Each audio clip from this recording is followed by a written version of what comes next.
Puis nous, on va s'intéresser à d'autres sauveteurs. C'est aussi leur passion. Ils sont bénévoles. Ils font ce sauvetage sur le Léman. On part du côté de Saint-Gingolph avec Alexandre Bochatet.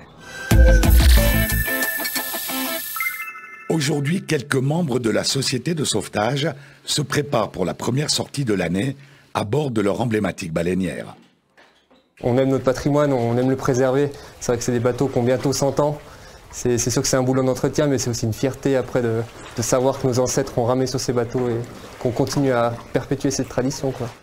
Pour maintenir cette tradition, Saint-Gingolph peut compter sur une centaine de membres, dont 40 actifs réguliers. C'est l'esprit de camaraderie, on aime bien se retrouver le soir au bord du lac pour ramer, pour s'entraîner, puis pour consolider une équipe et puis s'entraîner physiquement et puis être au top pour les compétitions durant l'année, quoi.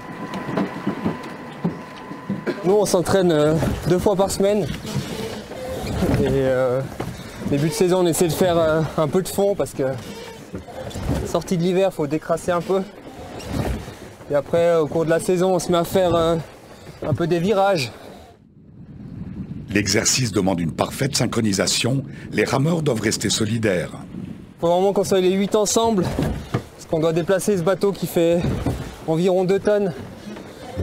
Donc c'est un peu comme le tir à la corde. Il faut vraiment être synchronisé, puis c'est comme ça qu'on arrive à emmener ce bateau, quoi. Avec l'avènement des bateaux à moteur, ces barques ne sont plus utilisées pour les sauvetages. En revanche, des compétitions ont lieu chaque fin d'été sur le lac, comme ici, il y a 5 ans, au large de Morges. Pendant les compétitions, on doit tourner autour de bouées, puis on est chronométré. Et puis toutes les équipes passent sur le même bateau. Et puis il faut aussi entraîner la barreuse, justement pour ces fameux virages, parce que c'est un peu technique pour la barreuse aussi, quoi. Au-dessus du hangar, une impressionnante collection de trophées témoigne de la vitalité de l'équipe gingolaise. C'est le prix qui est décerné au premier, qui est offert par le président de la République française. Donc ça, c'est lors du concours international qui réunit les 34 sections du lac. Et en fait, pendant ce concours, il y a 3 disciplines. C'est la rame, c'est la plonge, et puis c'est aussi les sauts à noyer. Il faut dire que de tout temps, malgré son accès par la route, le village franco-suisse entretient un rapport fusionnel avec le lac. Il y avait 2 péages, un à la Porte du C et un à Mairie. Donc, les gens prenaient la cochère qui faisait du cabotage, c'était la camionnette du lac.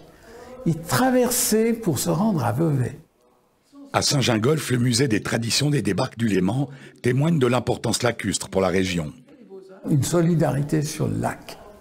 Peut-être les pêcheurs, peut-être ceux qui étaient sur le lac portaient secours, comme toujours. Ça existe toujours, cette solidarité lacustre, voire maritime. L'activité s'est donc tout naturellement développée.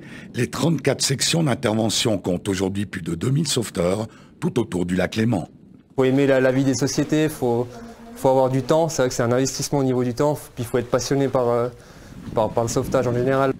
Des entraînements qui vont se poursuivre ces prochaines semaines, histoire d'être en bonne forme durant toute la saison d'été.